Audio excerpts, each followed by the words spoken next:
The need to establish an African police and military standby force was first voiced by the African Union Secretariat a couple of years ago in the Ethiopian capital Addis Ababa. The idea was then taken up by the East African Police Cooperation Organization EAPCO, which resolved to champion its formulation last year. More than 13 regional police officers endorsed the idea and re-echoed the need to fast-track the process. We have got serious problems in Africa, terrorism, legal with a problem with the organized crime, which is a challenge.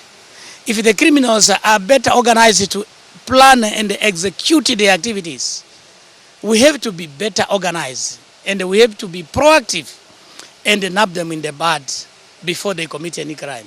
President Museveni pledged to support the move, but urged the officers to establish regional centers of excellence to ensure the unit's sustainability. But if we had a good regional center, it could help. State-of-the-art center of excellence in forensic. So we can start with those common facilities in the things which are very expensive to do separately, when our economies are still small individually. It would save. The president based his arguments for establishing such centers on the increasing cases of political unrest across the Great Lakes region. I've told you the experience of sharing riot equipment, which we shared with an experience, because they knew that Uganda had become excellent in dealing with troublemakers. But by just giving them tear gas, you don't kill anybody, just...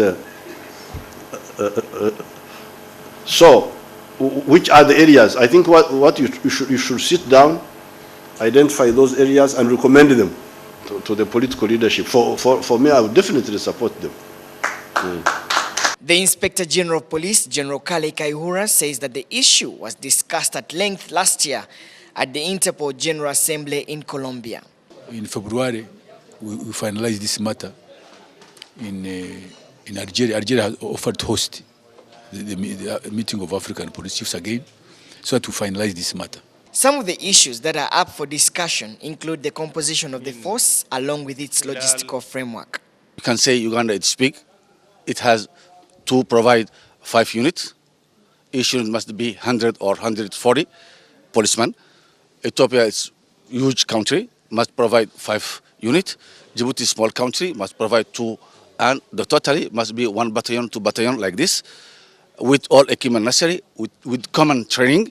But as the police officers express optimism in the initiative of jointly tackling transnational crime, there are fears that the concept may remain on paper if the funds required are not obtained. If you don't fund an institution like this one, which will maintain peace and security, and at the end they will bring confidence in the investors in our continent, and you leave this organization to be funded only by donors, donors might put the conditions that will endanger security and safety of our people in Africa. Once the framework for the establishment of the African Police Force is concluded in February, the mandate will be upon the police chiefs of the different countries to convince their political heads to support the issue when it's tabled before the African Union.